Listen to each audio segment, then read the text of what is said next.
Assalamualaikum warahmatullahi wabarakatuh. Perkenalkan, nama saya Nur Fajrina Hidayati. Saya gelombang 5 angkatan 50 kelompok 1 Latsar CPNS 2024. Pada kesempatan kali ini saya akan menjelaskan mengenai analisis isu manajemen ASN dan Smart ASN.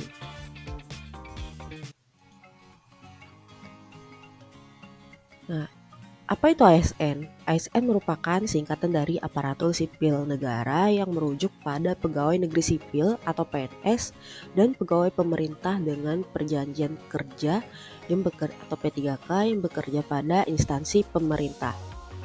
PNS sendiri merupakan warga negara Indonesia yang memenuhi syarat tertentu diangkat sebagai pegawai ASN secara tetap oleh pejabat pembina kepegawaian untuk menduduki jabatan pemerintahan dan memiliki nomor induk pegawai secara nasional.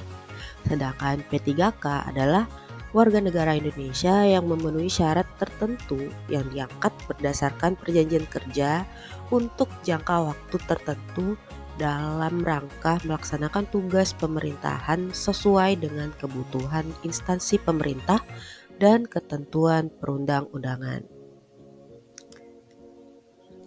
Nah, di ASN sendiri itu kita ada mengenal manajemen ASN. Apa itu manajemen ASN? Merupakan pengelolaan ASN untuk menghasilkan pegawai ASN yang satu, profesional, dua, memiliki dasar, ketiga, memiliki etika profesi, yang keempat, bebas dari intervensi politik, dan kelima, bebas dari praktik KKN.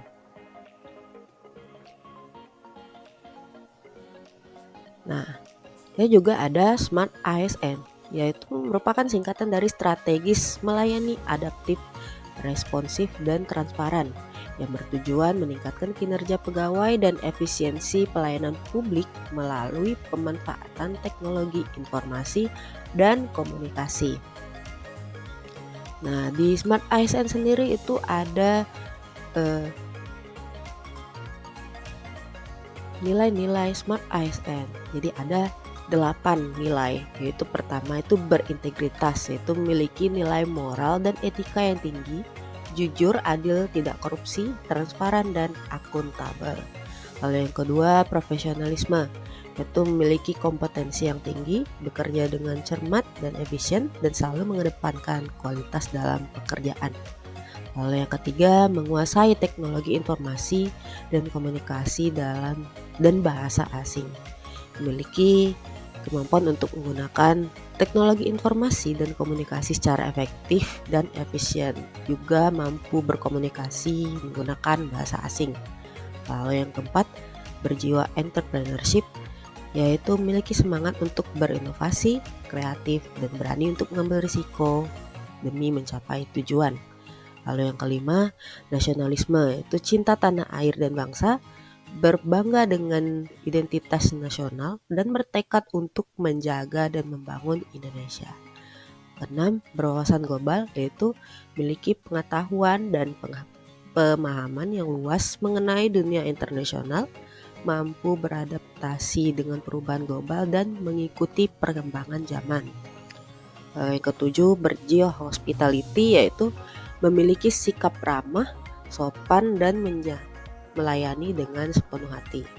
Nah, yang terakhir, memiliki jaringan luas, yaitu memiliki hubungan yang baik dengan berbagai pihak, baik internal maupun eksternal.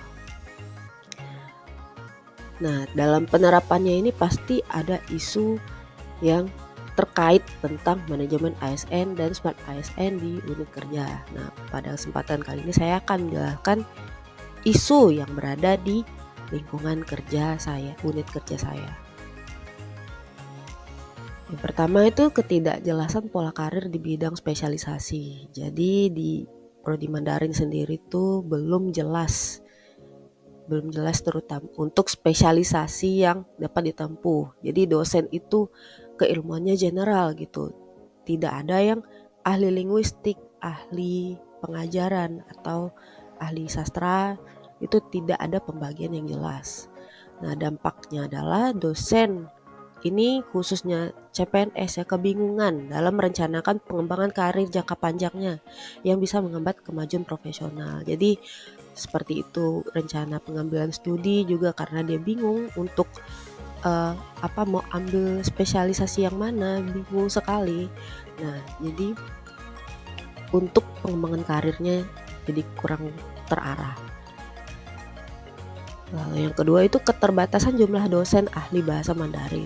Nah, jumlahnya itu dosen bahasa Mandarin masih terbatas dan regenerasi dosen muda CPNS terhambat karena tidak banyak mentor senior yang dapat membimbing. Karena jurusan kami terhitung baru, belum lama, jadi dosen senior itu masih yang belum banyak gitu. Jadi dampaknya adalah dosen CPNS kesulitan mendapatkan bimbingan yang memadai dalam pengembangan karir dan akademik mereka.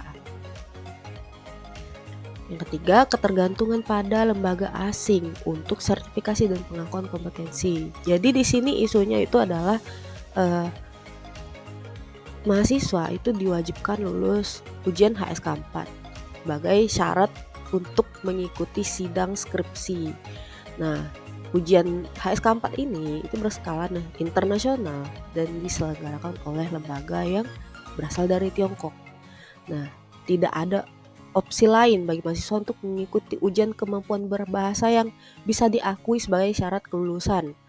Jadi, dampaknya mahasiswa tidak mempunyai sertifikat kemampuan berbahasa yang dapat menyebabkan kelulusan mahasiswa terhambat karena tidak memiliki biaya untuk mengikuti ujian HSK. Karena untuk ujian HSK sendiri itu harganya lumayan, ada kisaran 900-an untuk HSK. Jadi kalau misalnya satu kali nggak lulus, ngulang lagi, itu lumayan juga untuk memakan biaya. Kalaupun lulus juga 900.000 itu cukup berat. Nah, untuk menganalisis isu ini saya menggunakan USJ. Apa itu USJ? Yaitu seberapa mendesak isu tersebut harus dibahas terkait dengan waktu yang tersedia dan seberapa keras tekanan waktu untuk memecahkan masalah tersebut. Lalu seriousness, seberapa serius isu tersebut perlu dibahas terkait dengan akibat yang timbul jika masalah tersebut tidak segera dipecahkan. Lalu growth, seberapa besar kemungkinan isu tersebut akan berkembang atau memburuk jika tidak ditangani segera. Nah, ini adalah hasil dari saya menentukan kriteria USG.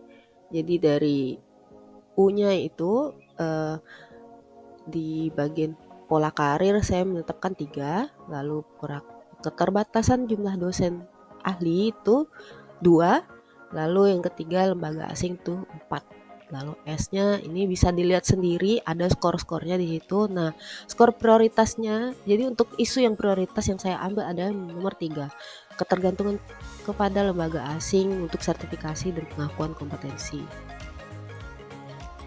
Jadi gagasan yang bisa saya tawarkan adalah subsidi internal. Jadi universitas mengalokasikan dana subsidi khusus untuk biaya ujian bahasa, terutama bagi mahasiswa yang terbukti secara finansial membutuhkan bantuan. Lalu yang kedua itu pilihan sertifikasi lokal. Jadi mengembangkan sertifikasi bahasa Mandarin dalam negeri yang memenuhi standar internasional tapi dengan biaya rendah. Lalu ide yang ketiga itu pelatihan gratis atau bersubsidi. Jadi dari universitas atau dari Mandarin Corner itu menyediakan kursus persiapan ujian HSK yang lebih terjangkau untuk mahasiswa. Lalu yang terakhir adalah ujian bahasa mandiri. Jadi dari pihak kampus ataupun Mandarin Corner dapat menyelenggarakan ujian bahasa Mandarin secara mandiri yang setara dengan HSK 4. Untuk ujian ini bisa disusun oleh tenaga ahli yang berada di kampus atau bekerja sama dengan ahli eksternal dengan biaya yang bisa lebih terjangkau karena dikelola langsung oleh pihak universitas. Nah,